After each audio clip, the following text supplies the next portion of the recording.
Welcome, everybody, to Watching the Hawks. I am Tyrell Ventura. I'm Tabitha Wallace. I'm Sean Stone. And joining us, so just what did end up causing Hillary Clinton's epic defeat this past November? Was it Russian hacking? Was it connections to Goldman Sachs, entrenched sexism, or just a badly run campaign?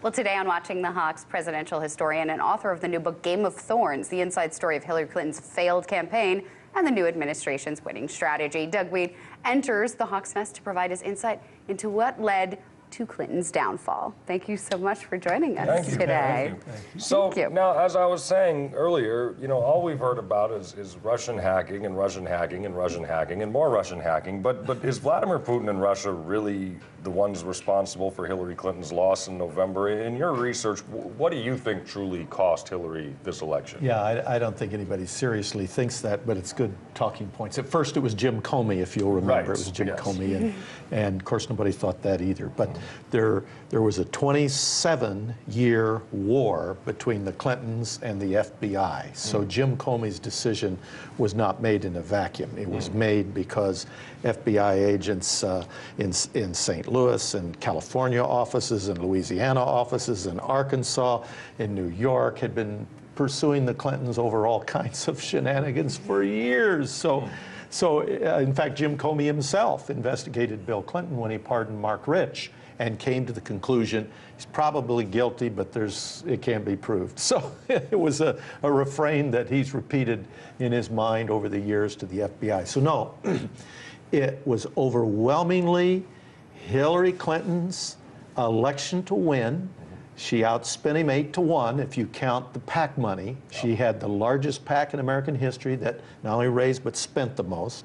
She had a ground game. Her staff was 5-1 over Trump's. And then her ground game of volunteers, 960,000 volunteers on the ground. That's a lot. So she had 249 newspapers endorse her. He had 19. Wow. She had Hollywood, she had academia, she had corporate America, she had Wall Street, but Donald Trump had $1 billion of earned media. It was positive and negative. And I had sources in the Clinton campaign, I had sources in the Trump campaign. I'd call the people in the Trump campaign and I'd say, you're off message. This tweet, you're way. They say, no, we aren't. Yes, what's the and their explanation was, we're on message. You just don't understand the message. The message is, number one, make America great again, let's get our jobs back.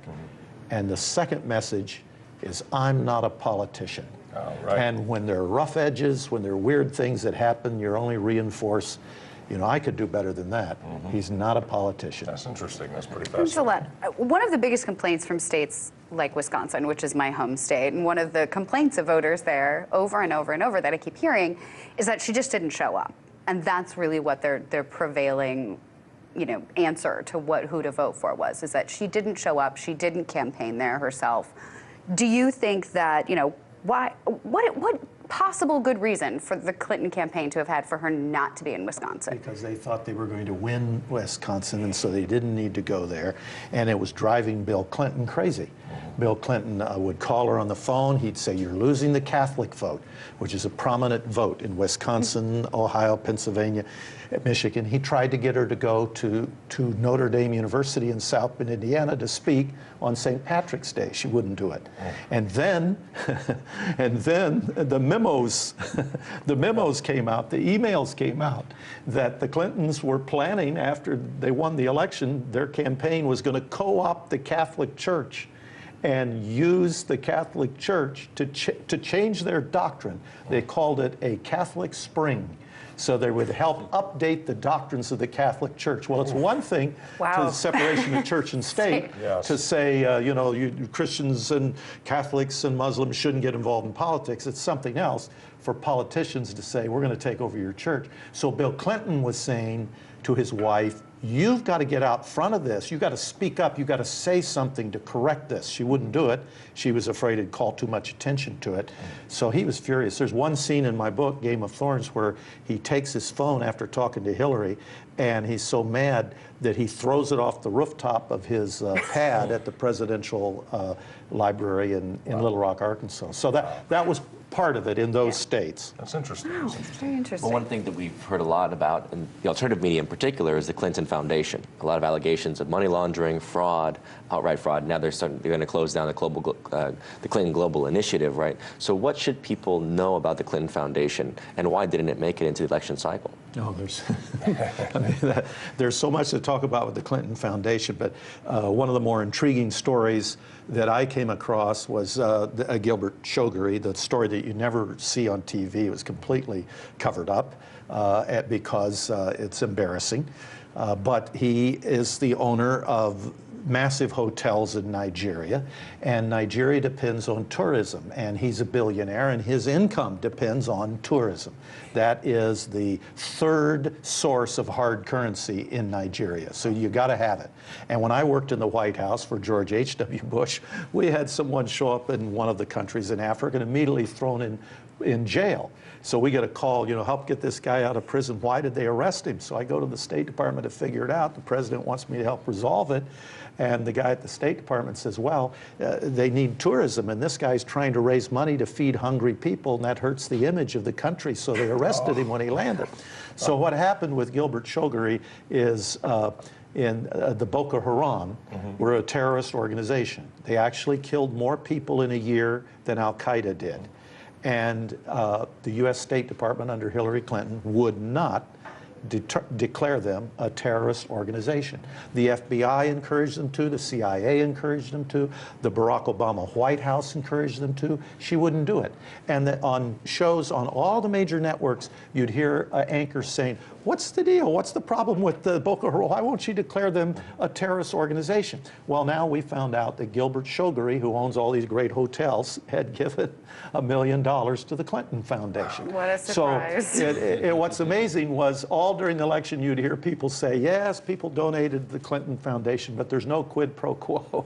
Right. And then after the election you had this bizarre moment where Boeing comes out and says, okay, we want to make these $10 billion Air Force One, and Donald Trump says, wait a second, you gave $1 million to the Clinton Foundation, you gave $2 million for the World Fair in China, right. You maxed out your giving of all your executives to Hillary Clinton, you bet on the wrong horse, she didn't win. This is the corruption's over. If you want government money, you come in with a good bid on time, and we'll talk about it. We have a couple minutes. I just want to ask you one last thing. Sorry, No, that's what you're here for. Yeah, you're here for it, but I don't want us to run out. No. That's why you're here. One of the things I do want to quick before we run out of time is one of the more interesting things, I think probably one of the most interesting things in your book is a segment that covers the now largely forgotten scandal involving the Democratic Party and the Chinese-American businessman Johnny Chung. Chung allegedly in a plea agreement said during a plea agreement in Bill Clinton's 1996 re-election bid